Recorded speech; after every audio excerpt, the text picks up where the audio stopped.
Assalamu alaikum. I'm at the Wabano Centre for Aboriginal Health in Ottawa, and we finished off a lovely symposium today, day one, and this is the sky level of this amazing building, beautiful architecture where I was showing earlier the outside of it, and this is the inside of it here at the top floor. This is where the main hall is located and what you see here. Just finishing up, getting ready for tomorrow. And I wanted to share some thoughts related to Islam and mental health that I was just so struck by today. So, Elder Tom Porter, who is the spiritual chief of the Mohawk community, shared some wonderful stories today. And the name of the symposium, you see written there, again, was about connecting our health to our creation stories, where culture as a treatment, for the culture as a treatment symposium here. So some of the thoughts I wanted to share with you that Elder Tom shared with us today included the idea of women, how they preserved the faith, how they preserved the culture at a time when there were warring tribes and lots of sons and nephews and men of the families were being killed and murdered for no reason, as they put it, as Elder Tom was talking about. No reason, endless deaths for no reason. And so the women banded together to try and protect the men in their community and to preserve the culture of humanity at that time. This is from 2,000 years ago. I want you to really listen to this, to make the connection to something that's very similar in our Muslim faith, especially the days commemorating Arba'in. So these women banded together to protect their tribes, protect their people, to preserve the culture, and to carry it on. What does that sound like to you?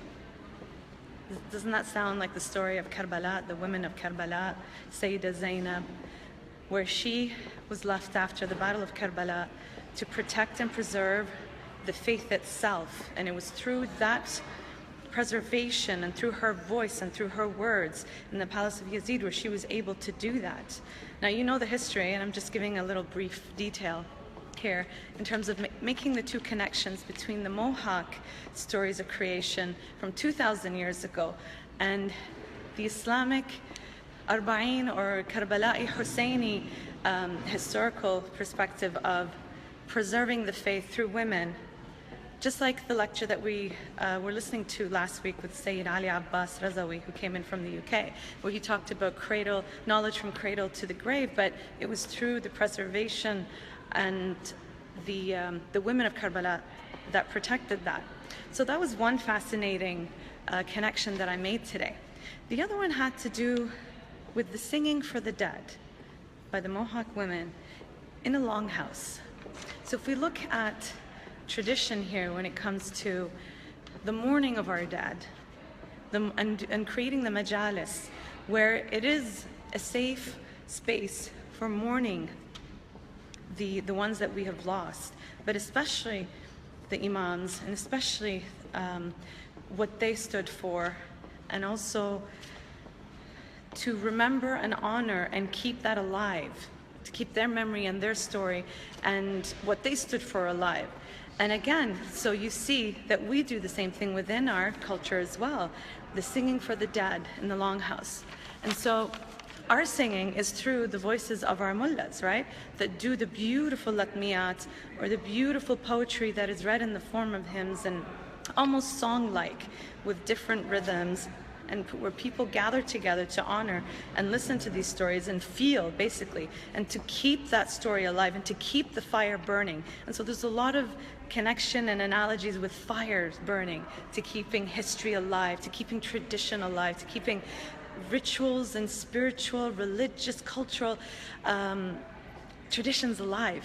And so we have that a lot too within our Islamic culture, especially when you look at the Ahl al-Bayt, the preservation of Islam through Ahl al-Bayt, the women of Karbala, through the majalis that were encouraged by the Ahl al-Bayt, right? Doesn't that make sense? So that was another beautiful connection. The first was the preservation of ritual and faith through the banding of the women, The second was the singing for the dead in the longhouse. And so we see the comparison here. And the third one, and this goes for all Muslims here, and pretty much all cultures that practice faith, but I, as a Muslim, and through this perspective, what I found interesting was this. They talked about ceremonies. So Elder Tom discussed ceremonies. Am I making you guys dizzy by walking around in circles? This space is just so gorgeous. If we look at this here, if we look at here, part of the stories of creation in here is how humanity was created coming through this hole into the universe. Very beautiful, very symbolic. So that's why I'm sharing it and walking around like this. So the third point that I wanted to discuss and share was ceremonies. So in the Mohawk tradition, there are ceremonies for the sun, ceremonies for the water, ceremonies for berries, storms. Now, doesn't this sound familiar? What do we have in our faith that is very familiar, or very similar to this, rather? Ayatullah, His signs, the signs of Allah, right? When we talk about earthquakes, when we talk about tornadoes, lunar eclipses, sun eclipses, what do we do as people of faith, as Muslims, when we witness or we are aware of these ayats that are happening in nature? What do?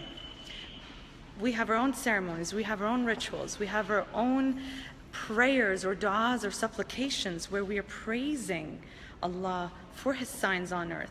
And so you see within the Mohawk traditions and rituals, they also have ceremonies, and they have them in the form of sun dances, where Elder Tom was talking about how they would be called pagans or heathens because of their beliefs, not conforming to Catholicism or what they were taught in residential schools.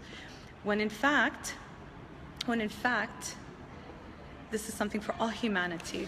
When the sun is not honored and protected, life ceases to exist. So some beautiful cross-cultural analogies here. And yes, you know, within the different cultural subsections of Islam, people coming from different ethnic backgrounds and different ways of practicing, you do have differences. But then these are the beautiful similarities that tie us in spirit. And so I was sharing my thoughts with Elder Tom today, and he was so beautifully open to seeing our similarities. And what he said was this: when you want to connect to humanity, when you want to connect to what makes us human, go back to the indigenous roots of all cultures. And I just connected so deeply with that. 2,000 years ago, this is what the Mohawk faith believed. 1,400 years ago, through the story of Karbala, through the story of Islam, through the story of preservation of Islam, through Sayyida Zainab alayhi salam, through our majalis, through our ceremonies, we preserve our culture and our faith this way too. Why do we wear the black? Why do we wear the black? Well, you know, people just wear it for the first 10 days or 13 days. Some people keep it for the 40 days. Some people continue for the full 2 months, from Muharram and Safar, in honor of Sayyida Zainab and what they had to endure during this time. It's the color of grief, it's the color of honor, right? So I personally choose to wear the black for this amount of time as a constant spiritual reminder. And I guess this could also be considered, and if you talk to hardcore Karbalais and Husseinis and Iraqis mostly, you know, forgive me if I'm just speaking about Iraqis here. This is just from my experience that I've seen.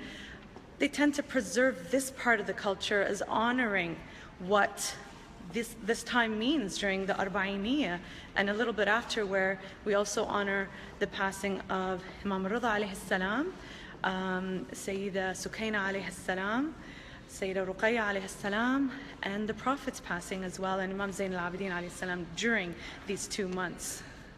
So I just wanted to share some of the thoughts of day one today that I found so fascinatingly connected to the Islamic perspective of spirituality when it comes to mourning, when it comes to connecting to different du'as, ayats, and ceremonies, and also preserving the culture. My phone's about to die any second now.